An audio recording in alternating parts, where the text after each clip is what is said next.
Sir budget आया है 6,200 करोड़ का, क्या बोलना चाहेंगे? शहर को क्या नई उम्मीद है इससे? माननीय स्थायी समिति अध्यक्षा शिवानीताई दानी ने एकदम अच्छा और नागपुर को वाइब्रेंट करने वाला, यानी विकास के तरफ और गति से बढ़ाने वाला बजट उन्होंने पेश किया। 6,200 करोड़ का ये बजट है और नावीन्यपूर्ण सुविधा, हमारा नागपुर ये स्वच्छ नागपुर कैसे बने, इसलिए गली एम्बेसडर वाला विषय लिया, वाइब्रेंट प्रभाग लिया। गली का एम्बेसडर क्या करेगा, तो गली का एम्बेसडर जो महापालिका की इसमें रहेगा, तो अपनी गली स्वच्छ करने का उसको एक जिम्मेदारी रहेगी। लोगों को जागरूकता भी लाएंगे। 5 लाख वृक्ष हम नागपुर में लगा रहे हैं कि जितनी नागपुर की गर्मी है, आपने देखा होगा कि सबसे ज़्यादा गर्मी इस देश के अंदर में नागपुर में है। 5 लाख वृक्ष लगाकर हम पर्यावरण की ओर कैसे बढ़ेंगे और पर्यावरण पूरक नागपुर, स्वच्छ नागपुर कैसे बनाएंगे।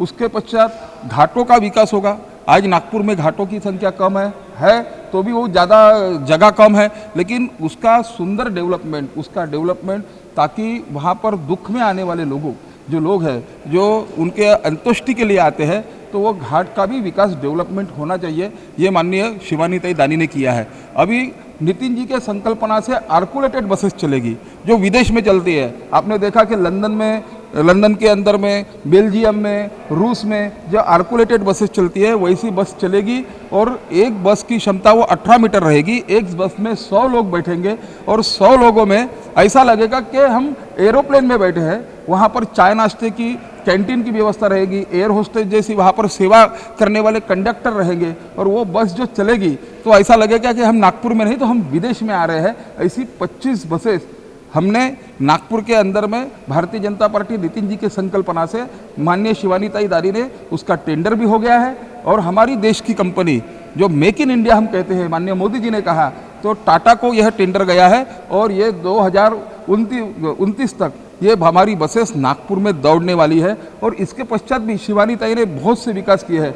ये देश में पहले ये बस चलेगी, उसके बाद में नागपुर ये पहला देश में ऐसा शहर होगा कि जहाँ सफाई कर्मचारी, हमारे नागपुर महानगर पालिका के सफाई कर्मचारी जो है उनके लिए आवास योजना तक बनाने वाले हैं। यानी कोई सफाई कर्मचारी हमारा बेघर नहीं होगा या किराए के घर में नहीं रहेगा, तो उसके लिए महानगर पालिका सदनिका निकाल रही है, अपार्टमेंट्स निकाल रही है और वहाँ पर उनको एक एक फ्लैट वितरित किया जाएगा। ये देश के अंदर की पहली सफाई कर्मचारी के लिए एक आवास योजना का ये प्रकल्प हमारा देश का पहला प्रकल्प है।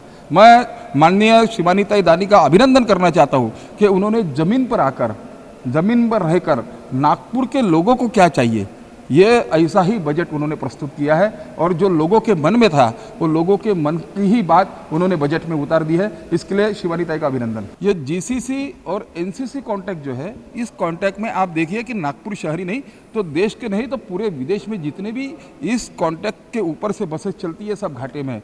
ये कमाई का साधन नहीं है, आपकी बस ये सेवा है। अभी आप बोलोगे कि बस पुलिस कर्मचारी इतने रहते हैं, इतने आरोपी पकड़ते हैं, ये करते हैं, अब पुलिस घाटे में चल रही है। पुलिस घाटे में चलती है क्या? आप बोलेंगे ट्रैफिक पुलिस घाटे में है, आप बोलेंगे अग्निशमन घाटे में है। अपनी बस भी ये सेवा ही है। हम लोगों को सेवा देना चाहते हैं, मुनाफा नहीं कमाना चाहते। अच्छी सेवा कैसे दे सकते हैं, ये महापालिका, हमारे महापौर जी और हमारी स्थायी समिति अध्यक्ष शिवानीताई दानी ये कटिबद्ध है।